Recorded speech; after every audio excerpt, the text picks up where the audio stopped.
Well, how complicated was this deal to, finally get to where you are now? Yeah, it's these are never easy because you're dealing with a lot of different discussions over months, and like I said to you maybe a few weeks ago, this is such an important deal for both sides. You want to make sure you get it right. So we worked hard at it over the summer. There was a lot of back and forth. There's times where went to Toronto to his agent's office and was in person. Met with him at the draft in person. Just a lot of kind of honest dialogue and trying to understand each other. And Rasmus is a very mature, thoughtful person, and so he was certainly asking a lot of the right questions. But at the end of the day, this is a really exciting day for us. I think we are in a position where we have a player in his prime years that's committing to this organization for the max term that you can. And now we know we have a player in Rasmus Dahlin that we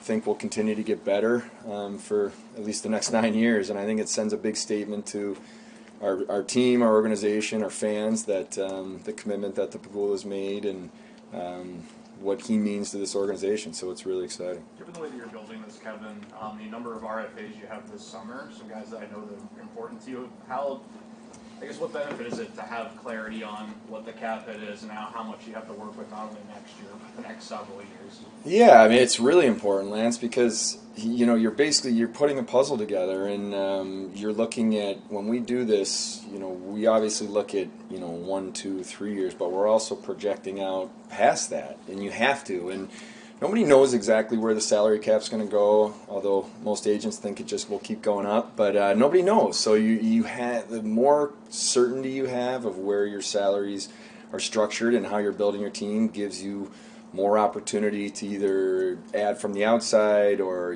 whether it's making a trade or signing a UFA, or internally your own guys. So if you're not dealing with all the information, it can make it more and more challenging. So for Rasmus to make the commitment to us and us to make the commitment to him for 8 years, especially when you're seeing more, especially elite players, look to do some shorter deals, really helps us in terms of our planning, for sure. Not to ask you about specific negotiations with this, but when it comes to just any negotiation in the last couple of months, how did that uncertainty with the salary cap sort of play into maybe talks? Because, like you said, nobody knows, but the projections are what the projections are. And yeah, you look at it, and when we build out our own models and stuff, we're building those projections in. If the salary cap, obviously there's CBA rules in terms of what the cap can go up from year to year, so you're kind of guessing, but things can change, So Rasmus is obviously represented by very experienced agents. They know the marketplace very well, and Donnie Meehan and Craig Oster, they're very good at what they do. But at the same point, what we're trying to get across to Rasmus and to others that we negotiate with, we're also trying to build a team around the player and give ourselves the opportunity to be set up for sustainable success. And that's critical, because I don't look at one player or one contract. I'm trying to think about this in totality and how we build this moving forward. And Mark Jakubowski does a great job, from the assistant general manager, of really knowing the marketplace, projecting out contracts, and so I want to make sure to give him a lot of the credit. He does a lot of the heavy lifting with this. From your perspective, what's happened on the ice? What's happened to Rasmus in the last couple of years? Because he settled down, and then 2 years ago, maybe December, he took off, and he's kept getting better. What's happened? Well, I think Rasmus Dahlin was a number 1 overall pick for a reason. Elite talent. Just the stuff he can do on the ice, you guys see it every day, is rare. So coming in the league at 18, I think you feel a lot of that pressure, and you want it to all happen right away. And this is not an easy league to play in, especially at 18 years old, especially as a defenseman. So I think there's just part of that process you go through and learning and maturing. But Rasmus Dahlin is in high character, high work ethic, all the things that we look for off the ice too, in terms of what are they doing to help themselves become better every day.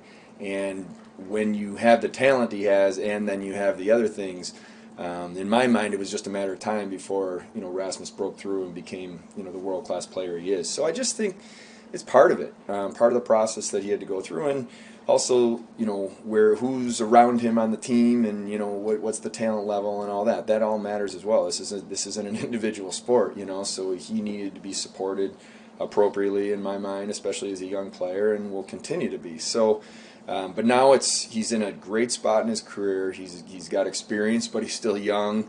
He knows the league, but I still think, right now he's kind of entering those prime years, and that's why for me in this negotiation and for us as an organization, it was so critical to get his max deal if we could, just because we want him here for as long as we can possibly have him. Kevin, when you look at the last 10 to 15 years of all the Stanley Cup teams, they all seem to have that one stud Norris Trophy level guy. Clearly, you're making the statement you think Dahlin will be that guy here. How important was last season for him to make that determination that he could potentially be that role that we've seen in so many other teams when you get to where you want to go? Yeah, I couldn't agree with you more, Mike. I think Rasmus last year took a step in all areas of his game. He's clearly gifted offensively and as good as it gets in terms of the ability to run a power play and to produce offensively, but what I saw, maturation of him last year was being physical, being really hard on opponents, being able to play against anybody, whether that's a highly skilled line or a more physical line, and just being able to settle into being comfortable with the type of game that night might bring too. That might mean a more wide open, fast game and skill, or that might mean, okay, this is a game that's going to be more physical, and he's able to go and do that. I think that's a really important part that he matured over the last season, and showed that he can really be that guy that can play 30 minutes a night if needed in every situation. So that's why we were certainly comfortable with where we were, where the negotiations were going. You guys have clearly made a strategy to identify your core, sign them long term. Not won anything yet. Going in that direction. How important was it for you, just from a makeup standpoint, to get to know all these guys, to determine that we're going with these guys even before we start winning? Yeah, it's critical. I think for me and my job and the position that I'm in, I have to have a comfort level that I believe personally in these guys as individuals. You see talent, anybody can see talent, but you have to dig a lot deeper than that. And for me, there's a few things that I think about when you're talking about long-term contracts. It's what is the character of this person? Are they going to wake up every day, regardless of what they're making, and put the work in to get better?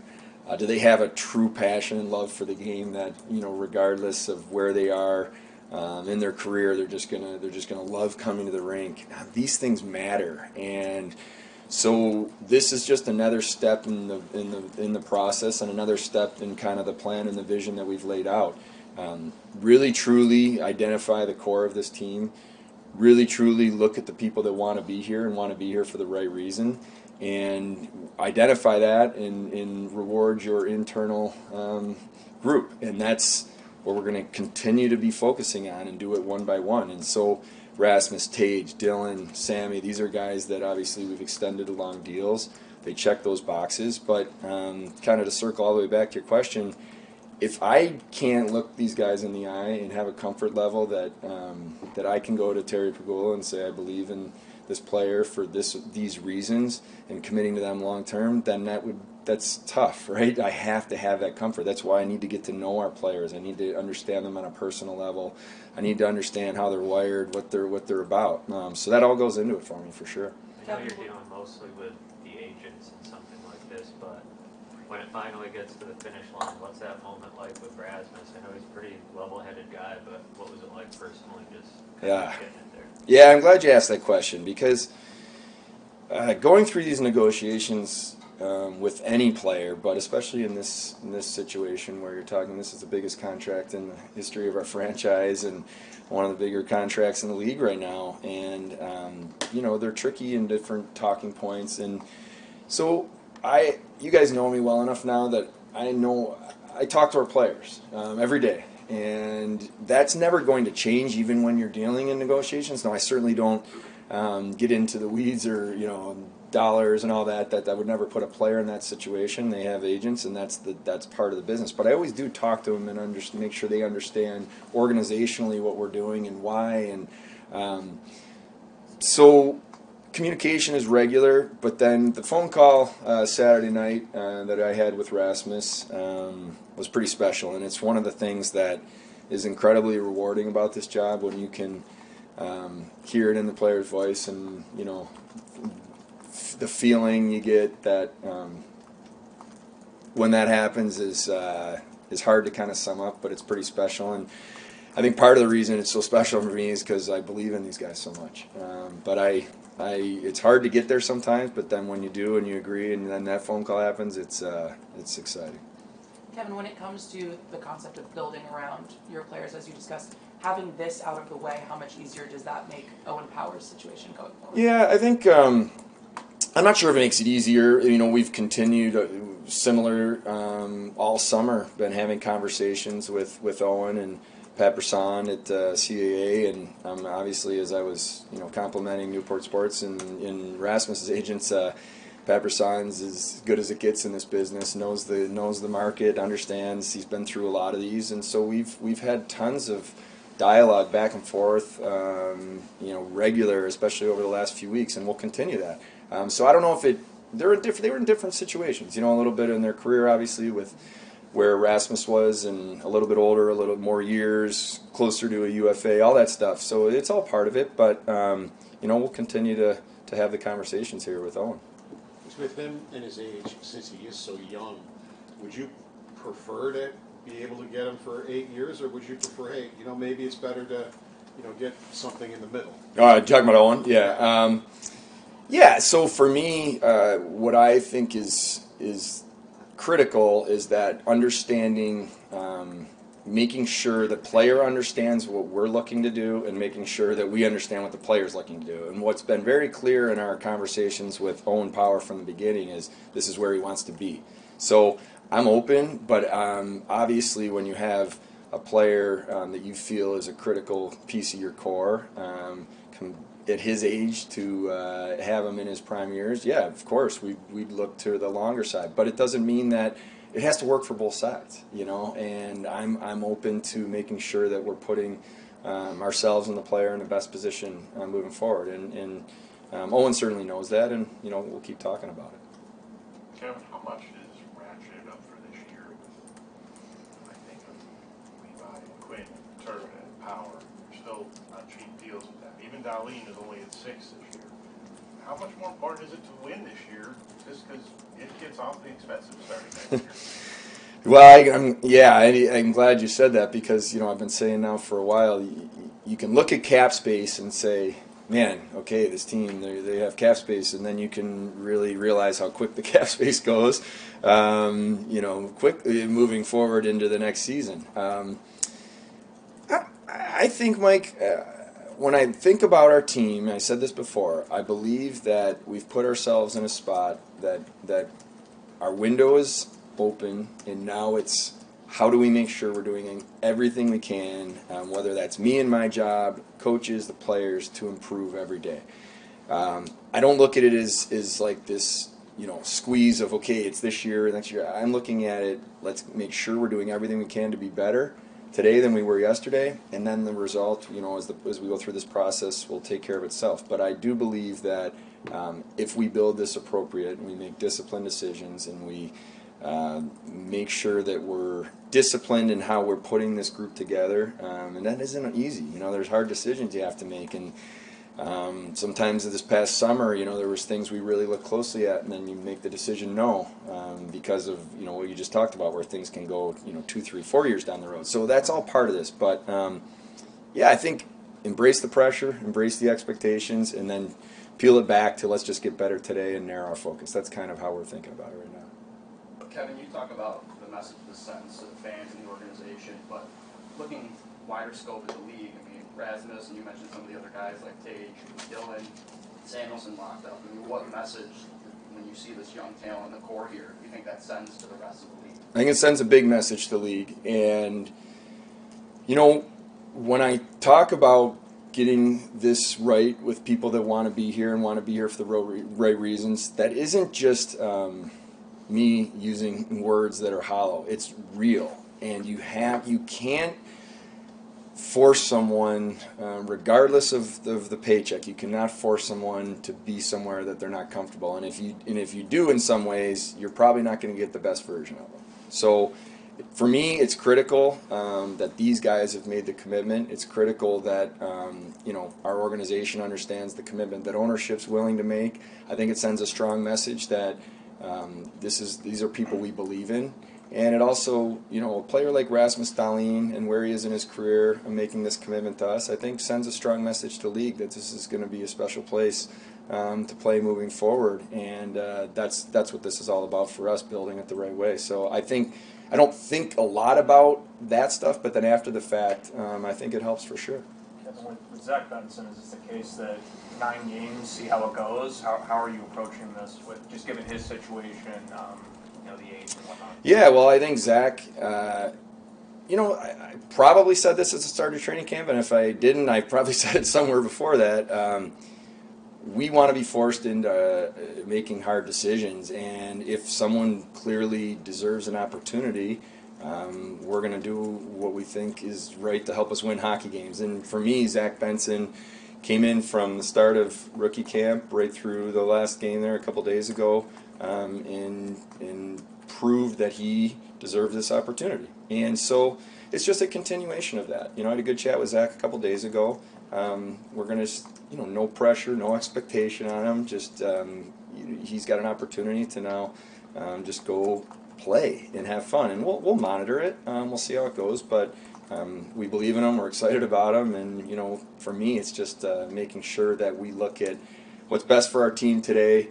How do we win hockey games? What's best for Zach Benson in the short term, and then what's best for him in the long term? And that'll be how we'll kind of come to the decision over the next few weeks. What's your level of concern of what's going on in Wenatchee, and how does that impact you going forward with Benson? Yeah, we certainly talked about it, Mike. Of course, it's part of the equation, but to be honest with you, it was more about what our team here and what was best for Zach as an individual and best for our team.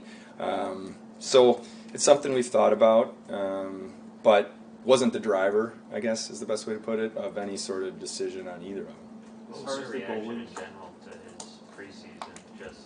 I don't know if that's what you were expecting when you came in. On Zach? For him to steal spots. Well, so I don't know. I can be honest that the draft was pretty excited, and you guys saw it in my face to be able to take him. I don't know if I certainly had expectations of training camp exactly where he'd be. I believe in this kid, and for a lot of reasons. But what's interesting is he certainly has offensive talent. Everybody knows that. Everybody could see that in the draft. But what you rarely see out of 18-year-olds is the ability to play both sides of the puck, the ability to be defensively responsible. He's got a great stick. He creates time and space for himself against bigger, older players. And he did that in the preseason, not just against some lineups that were lighter. He did it against a lot of NHL players. So that's a great sign. I went through every one of his puck touches in every single game he played in the preseason to try to really understand, you see the goals, you see the assists, or you see a scoring chance, but what else is really happening when he's on the ice? And he's really done a nice job, regardless of what line he's been on, what player he's been with, of being additive to the line, meaning that might mean a play in the D zone where he makes a little smart chip out to space, and it's not just about offense. So that's what, for me, really got me to believe that this is the right thing moving forward for him, and he earned it. He's done a great job. Will Savoy start on IR? He will start on IR, and he's skating with the team. He's not there yet where he's cleared, but it's a good step. And Matt, he in my opinion had an amazing summer. You could see it. I mean, he was best player on the ice at rookie camp, and before the injury, in my opinion, as well. And I told him that. So he'll start on the IR. We'll see where things go. After he gets healthy, and but it was a tough situation for him. But he's attacked his rehab. He's attacked his work ethic is off the charts of all the stuff we would have expected out of him, and he's in good spirits. So that's how we'll start, and we'll see where we go from here. As far as the three goalies go, it appeared like that wasn't going to happen again, and it looked like you prepared for it. Now here you are again. Just how did it get to that point? What makes you comfortable with it? Well, yeah, I talked about three not necessarily being ideal, and what I mean or meant by that in the past saying is just in terms of practice or the reps or some of this, that's not normal to do that per se, but we've done it before. We were comfortable doing it, and I've said all along that we needed to make the best decision for the Buffalo Sabres. We believe we have 3 NHL goaltenders, which is a great thing to have. And there's a lot of conversations that I've had in the summer, right up through yesterday, about options and different things. And where we are or were yesterday, we felt the best decision for the Buffalo Sabres was to have the 3 on a roster. We'll see. We'll monitor it. Obviously, there's a lot around the league, and you have to think about that stuff of uncertainty at the position and what's going on. But right now, that's where we're at. We'll continue to monitor it. Mike Bales is also someone I lean on a lot, and just talk about the flow of that in practice and what that means. And he has no concern that all 3 won't be sharp. And those are all the things that go into these type of decisions. But for at least right now, we felt it's the best thing for the Buffalo Sabres, and then we'll take it from there. Thanks, everyone.